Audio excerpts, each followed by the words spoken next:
السلام عليكم، مرحبا بكم في القناه ومع فيديو جديد. كنتمنىكم تكونوا بخير وعلى خير وانتم كتشاهدوا هذا الفيديو. اليوم ان شاء الله بغيت نخدر معكم حريشات اللي كيجيو لذاذ بزاف، حريشات معمرين بالكفته. كيجيو لذاذ، حشوه اللي لذيذه بزاف، ساهلين في التحضير، ما كياخذوش معنا وقت كبير لا في التوجه ديالهم ولا في الطياب ديالهم. كما كتشوفوا كيجيو على هذا الشكل معمرين، كيجيو ولاد بزاف، كينفعونا بزاف في الكوتي. نتمنى ان شاء الله الوصفه ديال اليوم تعجبكم، ما نطولش عليكم، نخليكم مع المقادير. بالنسبه للمقادير اللي غادي تحتاج لهاد الحريشات، عندي هنايا 3 ديال الكيسان ديال السميده رقيقه، ضروري تكون نوعيه جيده. نقصت منها كاس التفنات، عندي كاس ديال الفينو، عندي هنايا زيت العود، غنحتاج منها واحد شويه باش نشحر الحشوه ديالنا.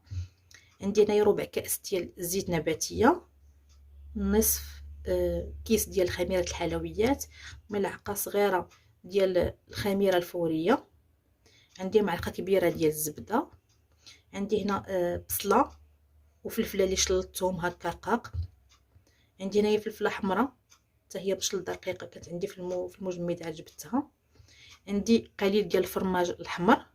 بالنسبه للعطريه عندي التحميره، الملحه، قزبر يابس، شويه ديال البزار وشويه سكينجبير، واللي كيبغي الحار يمكن له يضيفو.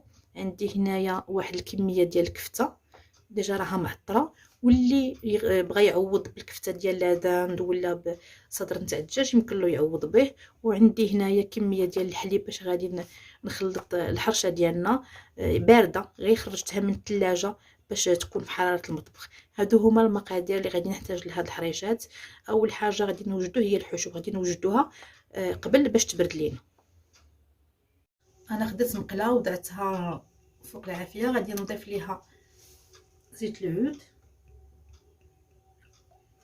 واحد شويه باش غادي تشحر البصله. غادي نضيف البصله هي والفلفله اللي شحرنا، اللي عفوا شلضناهم رقاق.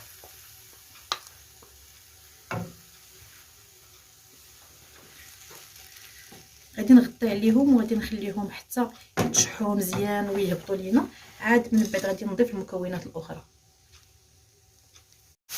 من بعد ما تشحرت البصله حتى الفلفله الحمراء، من بعد ما تشحروا كاملين دابا غادي نضيف الكفته وغادي نضيف حتى العطريه. كما قلت لكم تعوضوا الكفته بصدر ديال الدجاج ولا بالكفته ديال اللبن اللي توفر عندكم. غادي نحاول نفتفتها هنا،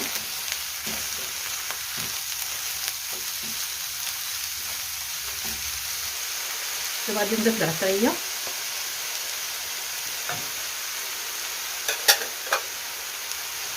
وغادي نحاول غادي نخلطها مزيان معاهم، ومن بعد نعاود نغطي عليها ونخليها حتى طيب الكفته حتى هي عاود تنقص. ملي طابت الحشوه صافي طفيت عليها، غادي نستناها حتى تبرد تماما، من بعد عاد غادي نضيف عليها الكميه ديال الفرماج اللي عندي.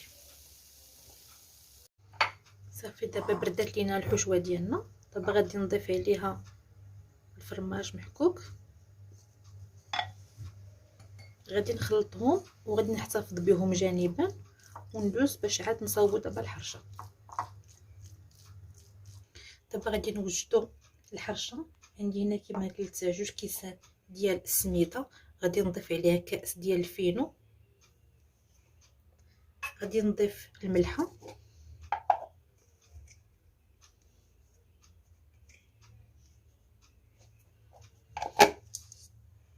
غادي نضيف نصف خماره ديال الحلوه،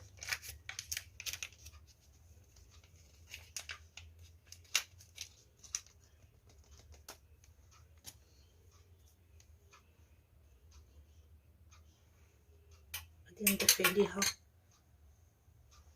نص معلقه ديال الخميره الفوريه، غادي نخلط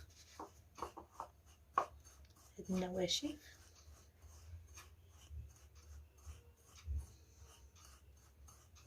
ودابا غادي نضيف نصف كأس ديال الزيت النباتيه اللي ضفت لها معلقه كبيره ديال الزبده.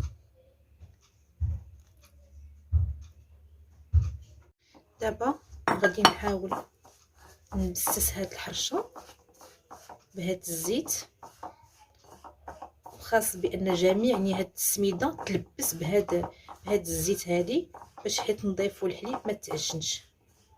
راه ما كنعجنوهاش، يعني كنجمعوها غير بهكا برؤوس الاصابع.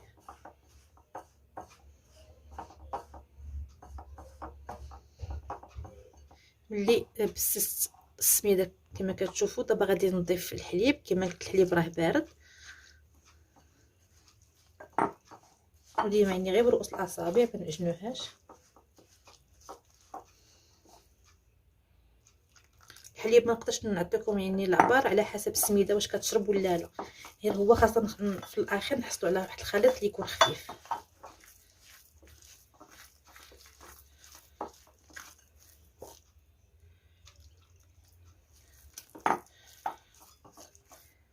كما كتشوفوا هذا هو القوام اللي خصنا نحصلوا عليه، راها خفيفه.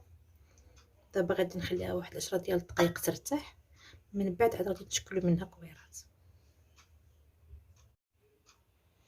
من بعد ما داز 10 ديال الدقائق وارتاحت السميده يعني وشربات، دابا غادي نهز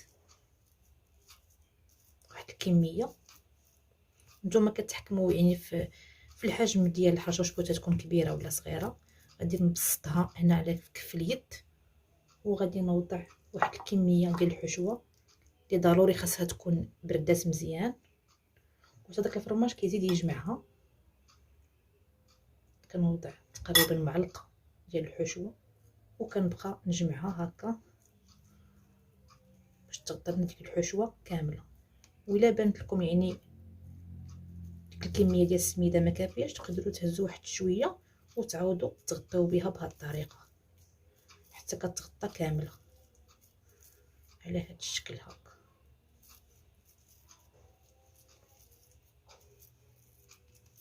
ومن بعد غادي ندوزوها في السميده. بالنسبه للمقله راه درتها ديجا كتسخن، غادي نحطها هكا في السميده وغادي نوضع هذا الاطار في المقله ونوضع في وسط منه هذه الكره هذه باش كيجيونا كاملين بنفس الحجم. كنبقاو مره ضروري نقابلوهم باش ما يتخطفوش لينا.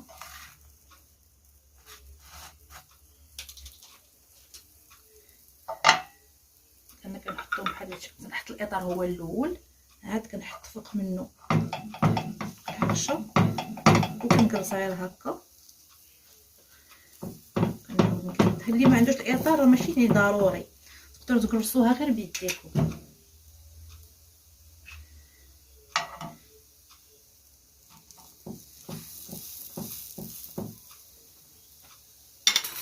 نحاول نكدهم كيما شفتوا كاينين ساهلين في التحضير وحتى في الطياب ديالهم ساهلين. غير نقابلوهم مره نقلبوهم صافي. غنجي نكمل بهذه الطريقه حتى نكمل الكميه كامله اللي عندي. بالنسبه للنار فضروري تكون نار متوسطه، ما تكونش مجهده باش ماشي غير يتحمروا ويبقاو الخضر من الداخل. نار اللي متوسطه ويطيبوا على خاطرهم.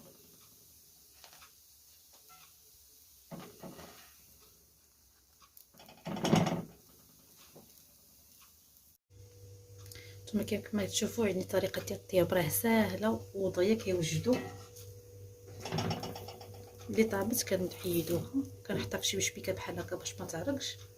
صافي بقات لي غير وحيده، غادي نطيبها ومن بعد نتلاقاو مع الشكل النهائي. وهذا هو الشكل النهائي ديال الحريشات ديالنا. كما كتشوفوا يعني كيجيو ساهلين في التحضير، كيجيو لذاذ بزاف بحشوه اللي لذيذه، وحتى الحريشات كيجيو رطبين وكيجيو فتيين. نوجدوهم هكا الكوتي، ما كيطلبوش منا واحد الوقت اللي كبير، كما قلت كيجيو لذاذ بزاف. نتمنى ان شاء الله انكم تجربوا الوصفه وتقولوا لي كيفاش جاتكم في التعاليق. بالصحه والراحه وخليت لكم الراحه.